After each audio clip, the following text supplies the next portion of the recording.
guys, welcome back to my channel. My name is Temitope. If you are new to my channel, you're welcome, and if you're a returning subscriber, thank you so much for coming back.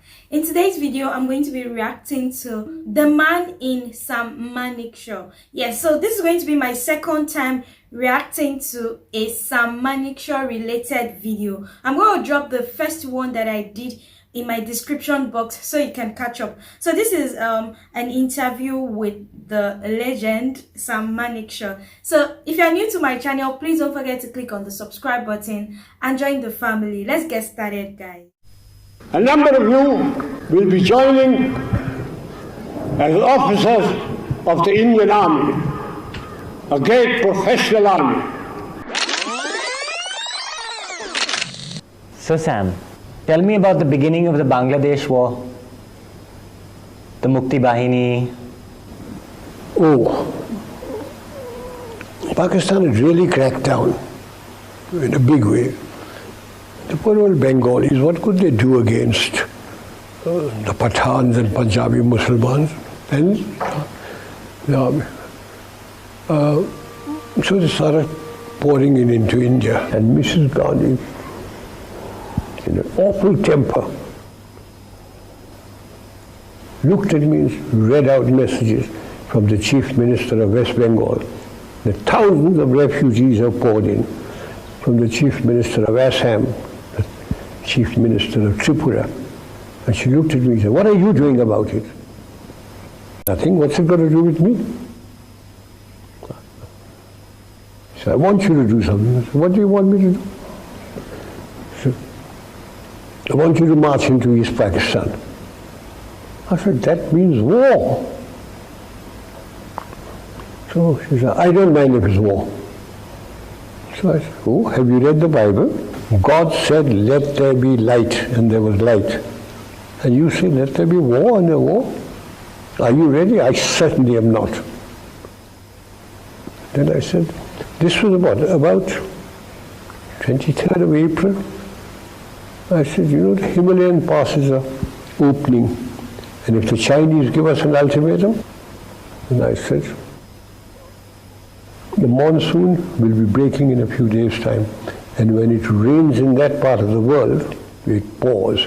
Rivers become like oceans. If you stand on one bank, you can't see the other. My movement will be confined to roads. Because of climatic conditions, the Air Force will not be able to support me. And if I were to go in, I guarantee you 100% defeat." I said to Mrs. Gandhi, "Will you now give me your orders?"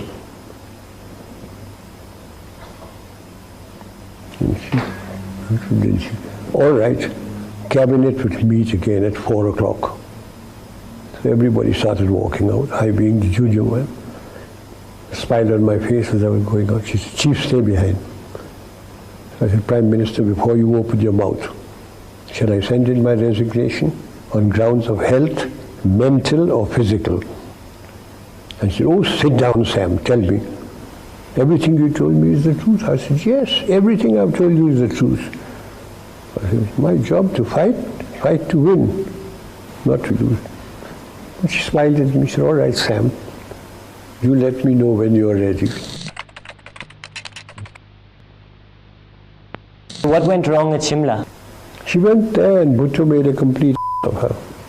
Saying, "I know I've just taken over from Yahya Khan. If I yield anything just now, they'll throw me out.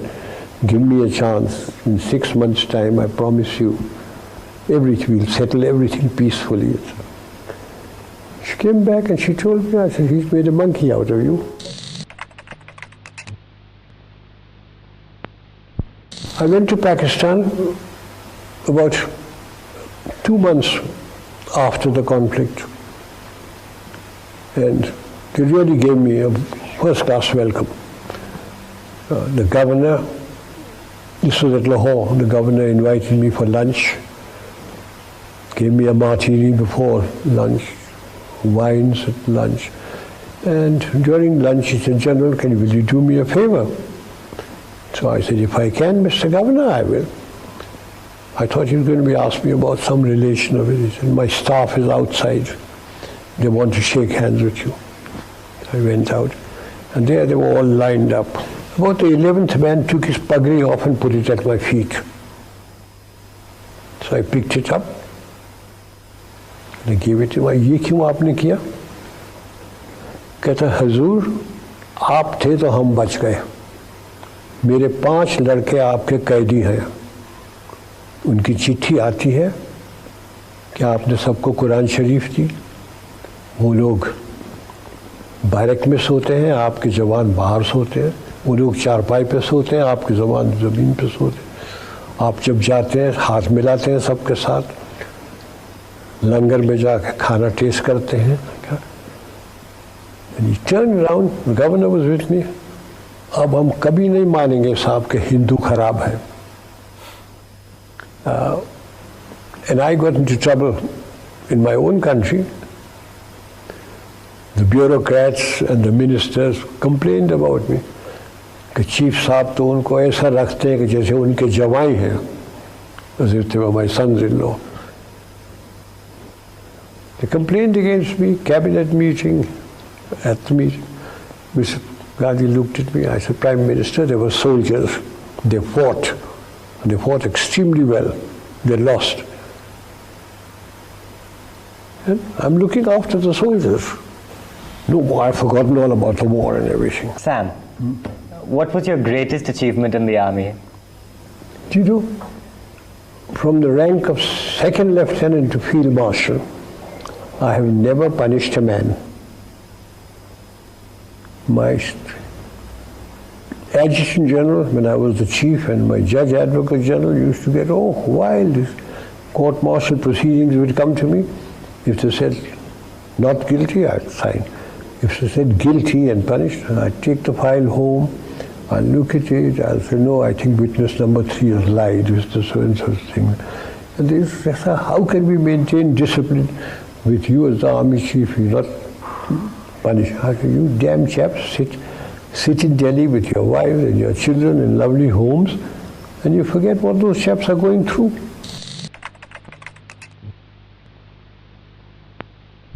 I couldn't go anywhere when people would ask, General, when are you taking over? One evening at 4 o'clock in my office, I was having tea when Mrs. Gandhi rang up. She was in Parliament House. And she rang up and said, Sam, are you very busy? And I said, Prime Minister, the Army Chief is always busy, but never too busy to talk to his Prime Minister. She said, can you come over? And I said, I'm having tea here. She said, oh, I'll give you tea. I said, I have good tea here, you'll give me muck. He said, oh, come over. So I said, okay. So I got hold of the ADC, I said, the girl wants me. Come on, get the car. The girl wants me. They always knew I'd talk like that. So we got into the car, went to Parliament House. She was sitting in her office in a kidney-shaped table. She was an actress, she was sitting down like this. I walked in my breezy way. I said, hello, Prime Minister. You seem worried. What's wrong? She said, I've got problems. So I said, oh, cry on my shoulder. What are your problems? And she looked me straight in the face and said, you are my problem. So I said, now what have I done? Have I made a speech? Have I done something stupid? So I said, what have I done now? She said, everybody says you're going to take over from me. So I said, and what do you think? She says, you can't. And I said, oh, you think I'm so incompetent? I didn't mean that, Sam. You wouldn't. She has a long nose, I have a longer one. I put my nose next to her. I want to tell you, I have no intention or even a thought of getting involved in politics or taking over, as long as I command my army without interference. Okay, I told you enough about Mrs. Gandhi and myself. Moraji Desai. Ah, you want to know about Moraji Bhai. You've been dying to tell that story, haven't you? I've got 2 or 3 stories about Moraji Bhai.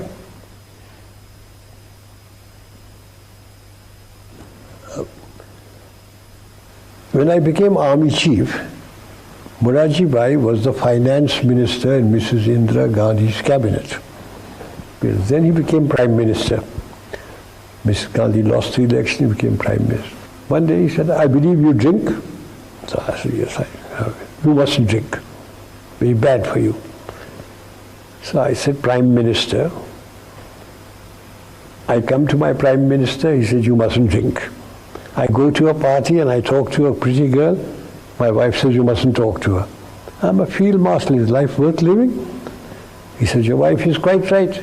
Drinks and pretty girls will ruin you. I said, they haven't ruined me so far.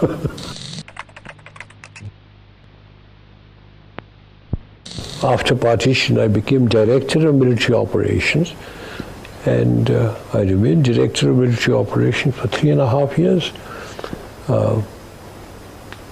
I was sent to Kashmir with VP Menon, who was the state secretary.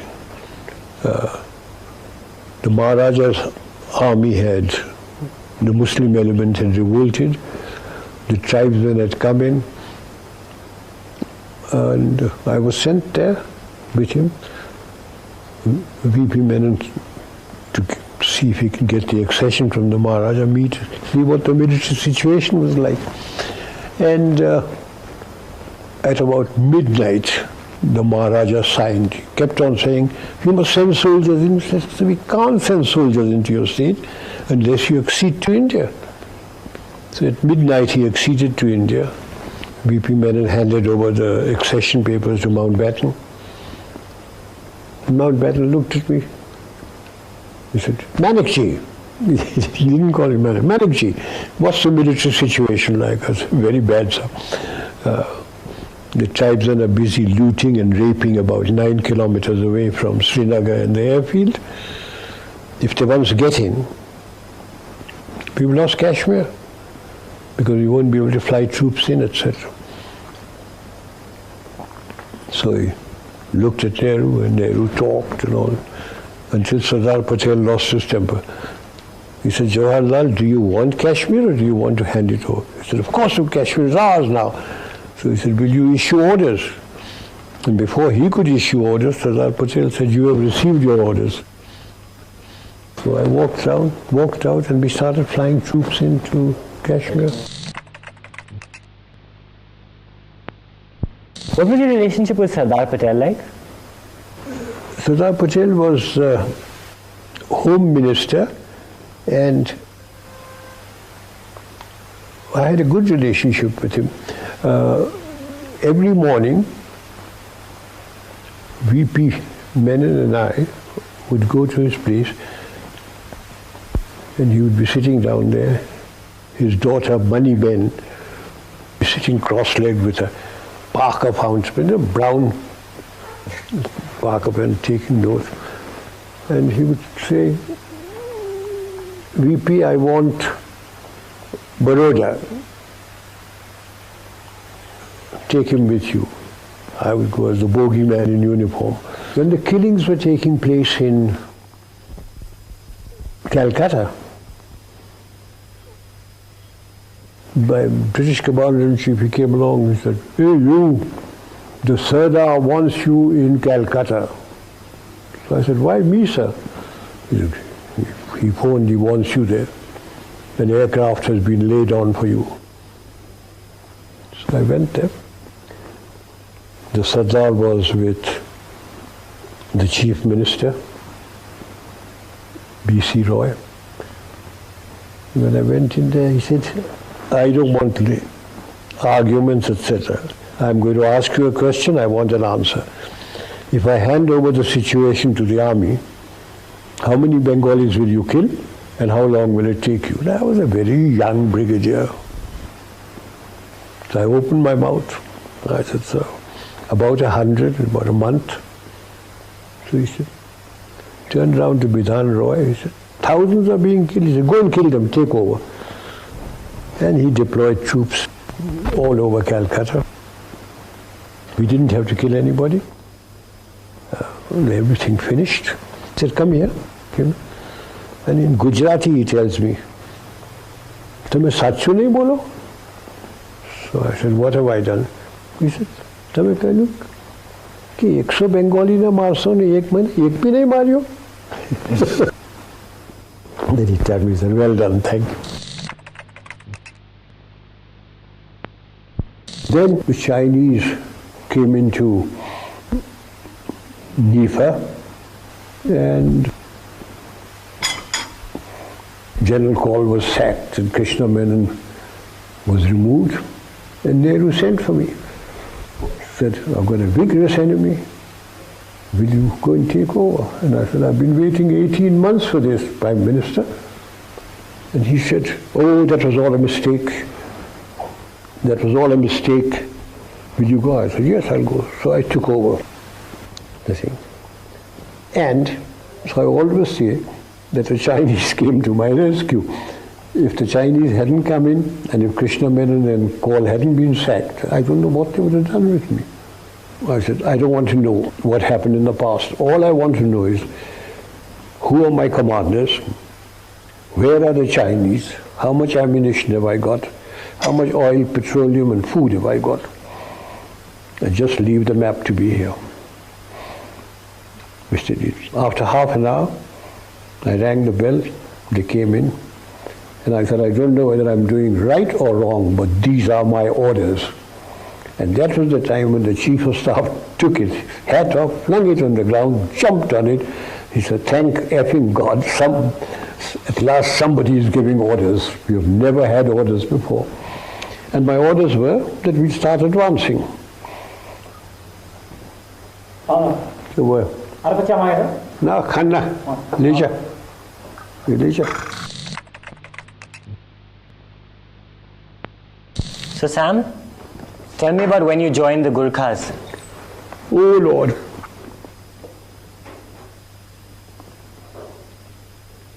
In the Indian Army, there were 10 regiments of Gurkhas. So when India got independence, like the Pakistan people went to Pakistan, certain regiments went to Her Majesty's Gurkhas and certain regiments remained in India. But there was a treaty between the King of Nepal and the British government that all Gurkha regiments would be officered by British officers. So when the British officers left, there had to be some Indian officers. So I was the first Indian to be posted to a Gurkha regiment. I, having been with the Frontier Force Regiment, now became a Gurkha. What year was this? 1947. 1947. And I met a Gurkha sentry. I looked at him and I said, asked him, "Tera naam kya hai?" And he said, "Har ka Bahadur Guru." Then I looked at him, "Mera naam kya hai?" And he thought and he said, "Sam Bahadur." I became Sam Bahadur.